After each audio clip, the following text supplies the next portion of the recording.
Ministry. This is where couples meet and grow forward together. I'm Dr. Carolyn Love, and I am the marriage consultant, the marriage specialist. I am the love doctor. Yes, yes, yes, yes. To Mountaintop, to Bishop and Lady House, to all of you, to Dr. Mercer, to everybody. Let's jump in and do business tonight.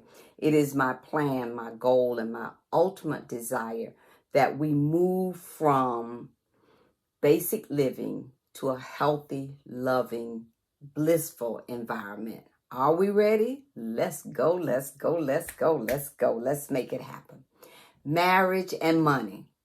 Why don't you move from there? Well, let me tell you, this part can make you or break you. So marriage and money. Let me give you some financial bliss tips. These are the ways to begin to build your system, build your structure, and make marriage work for you. You can master marriage and money. There's no such thing as that you can't have the best of both worlds. And it's not a dollar amount associated with it. It is all about where you are in your maturity level, what your system looks like, what your formula looks like, what's the blueprint for you to move progressively forward. So your maturation and your maturity and your development and your progress forward is where we're heading. So here are some financial bliss tips, all right? Periodically, you must have a financial checkup. You must have a financial checkup. This is when couples take the time, not put off, but take the time to look at the money. It would certainly be helpful if you could do it before marriage. But if that is not the case, that you take an honest look at how you handle marriage and money where you are now. The financial checkup has to be something scheduled. It has to be routine, the same way you have maintenance served on your car, on this appliance, that appliance. You download the updates. You do all those things to keep you current and relevant. Having the financial checkup is the responsibility of two adults in this marriage, and that makes it blissful when you can come together and talk about it. Now you got to iron out some things before you can get there, but the financial checkup is a part of moving forward in your marriage. You just can't say money's going to make you happy. That's not. It doesn't matter what amount. If we had more money, we would be better. If you don't have a system, if you don't have a design, if you don't have a formula, if you don't have a blueprint, it doesn't matter how much you have or how little you have. You've got to be able to make it and manage it, and then make it multiply. Those 3 M's are absolutely important. You got to have a partner in the money management system. That's the way you're going to live happily ever after when you have a system for the money. So give yourself as a couple a designated time. You can do it once a month. You can do it once every 6 weeks. You can do it once every 8 weeks, a quarter. But you have to agree on when are we going to have the financial checkups? When are we going to have the discussions where we both look at where we are?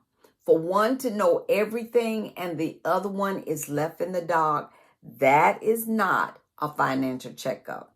That is not entering into marriage bliss when one knows everything and the other one is in the dark, not interested or not allowed to come in order to get a good grasp on the financial situation. You and your partner need to be fully aware of spending habits, of income, what's coming in, what's going out.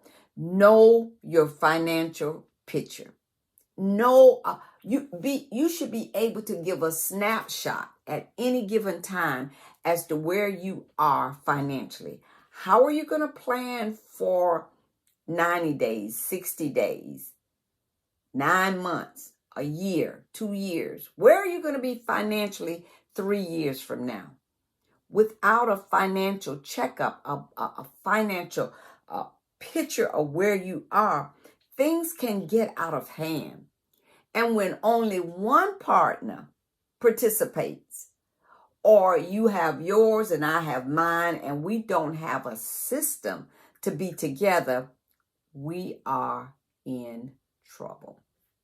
All right. And I'm not saying that you can't have your separate monies. We'll talk about at a later time the benefits of bringing it together.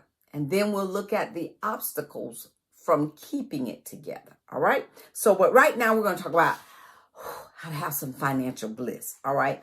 On the road to marriage, while you're in marriage, and to keep your marriage healthy, you have to have the financial checkups.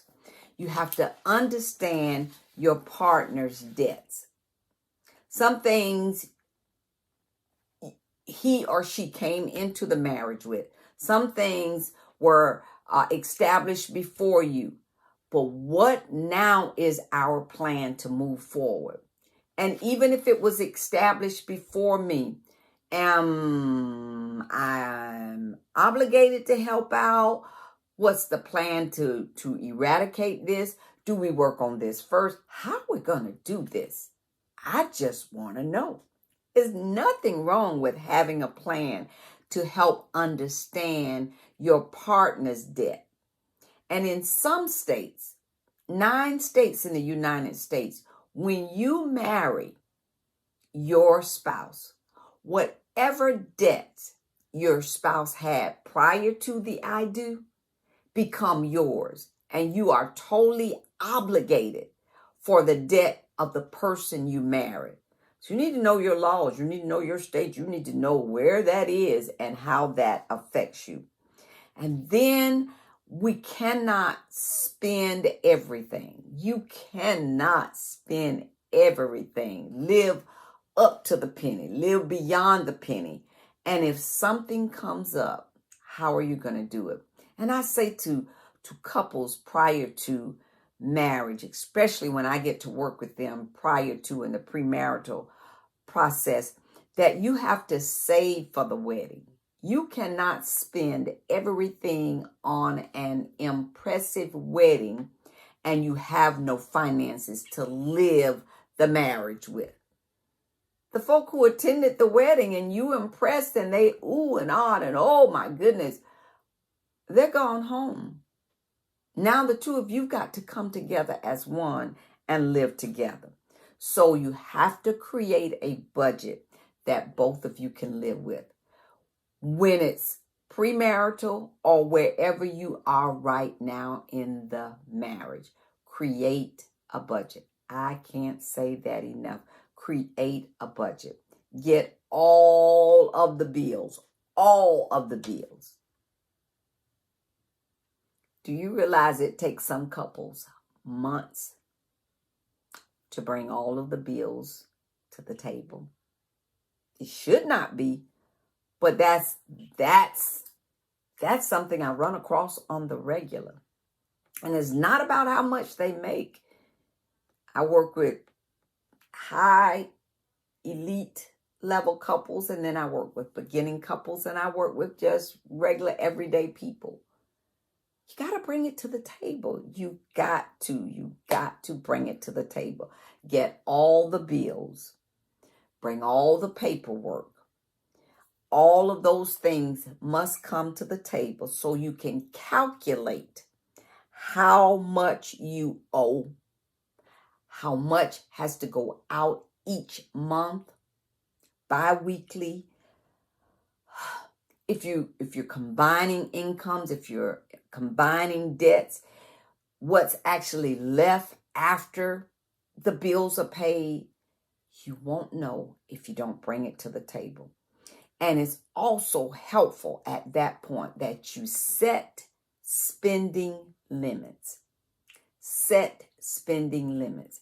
Early on, my husband and I decided that, what we have is ours. But if you're going to spend over a certain dollar amount, that we discuss it first. Not that I'm asking you, can I spend, or he's asking me, can he spend, but that we discuss any purchases over a certain dollar amount.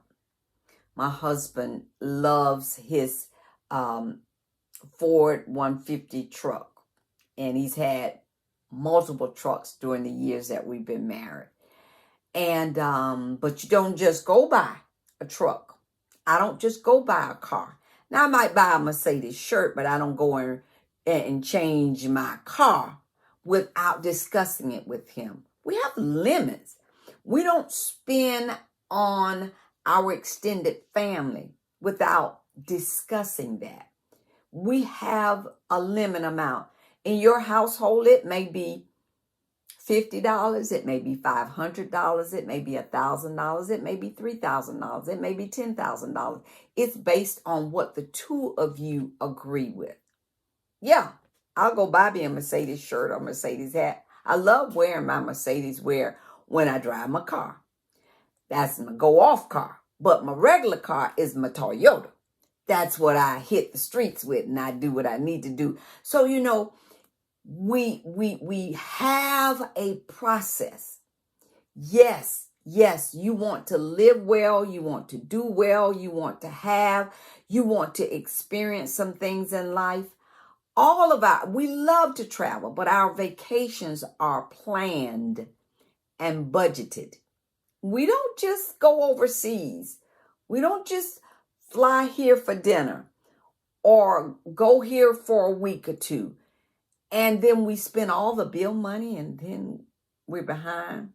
We've been there, done that, and we don't do it anymore. So we create a budget that both of us can live with, and we have set spending limits. Set spending limits. We decided early on who would manage the money. We decided that together. We both are aware of what's there, but the management of it, the one that's most capable of managing it and keeping the marriage going, that's who handles the money. We're in it together, but that's that person's sole responsibility. All right. Now, combining that money, that has to be a process. When one brings all to the table and the other brings nothing, that has to be discussed. It has to be a system. It has to be accountability. It has to be honesty. It has to be responsibility. We have to own who we are, where we are, and what happens. We can't just blame it's your fault, you did this, you had this. Together, we become one. Then you have to update your legal papers and your beneficiaries, and you have to put your business in order. Insurance. Hello. Some folk don't like for me to talk about insurance. And why we have to talk about insurance? And when I'm gone, I'm just gone. No, you don't go and leave us in debt. Don't make us cry 2 times. No, insurance has to be a part of your budget. The same way you have, I think you have auto insurance, right? You have homeowners insurance, you have rentals insurance, you certain parts of your jewelries are insured, certain things are insured, our boat is insured, certain things we own are insured just in the event that something happens. So you have insurance on this. You have a warranty agreement on your refrigerator and you don't have life insurance. You don't have life insurance and you pay this much per month for cable, for internet, for a cell phone. And what if something happens to you? Get your house in order. Cover those things that are pertinent to your future and your family's future. So update the beneficiaries. And you don't go back and just flop and flip the beneficiaries because of arguments. Who does that? When you look at what's coming in, what's going out, you look at taxes and you look at setting yourself up to be financially enabled and empowered, sometimes you have to change your withholdings. It's better to have more taken out than to always be in the hole and IRS in your pocket. Come on, let's talk about it. Now, one of the things we decided to do was not to talk about bills and debts and finances every day of the week. We had set nights that we had those discussions, that we worked on monies, and we set financial date nights. We chose that we're not going to argue. We're not going to be all revved up and under pressure and tension and stress because of the things that we owe and we have to pay. There was no stress when you got it. You owe, you have to pay. And so after my type of work and his type of work, when we came home, I don't want to hear about no money every day. We had set days that we worked on finances. I promise you, these things will lead you to financial bliss and not financial disaster. Select a financial night. I'm not saying have it every week, but until you get your system in place, until you get your budget functioning and operating, until both of you are on the same page, you may have to meet twice a week. When you develop and have structure and you're moving forward, then you can minimize that and maybe meet once every 2 weeks. But you got to keep both of you well informed. Banking is not easy. Well, it could be if your totals are right and if your figures match the bank figures. Who's best at calculating what's there and what's not there?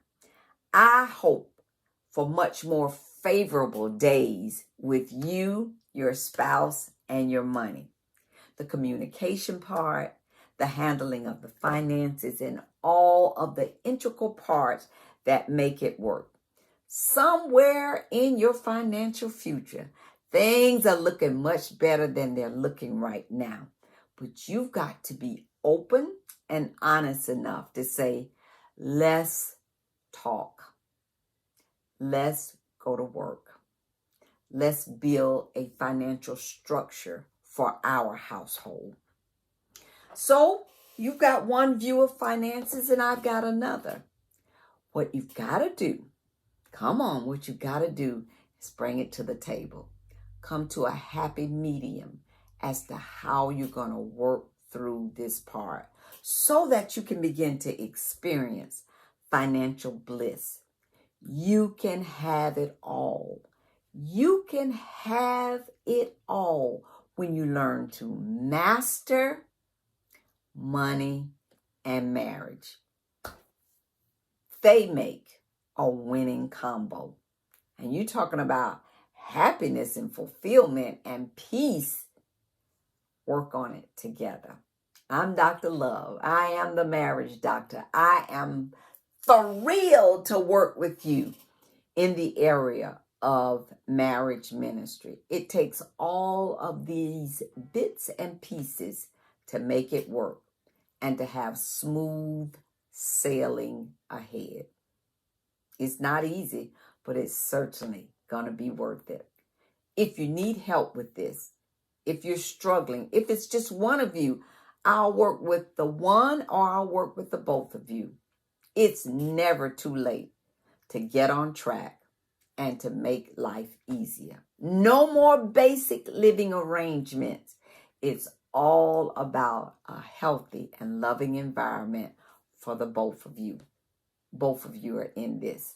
All right, until our next session, be blessed.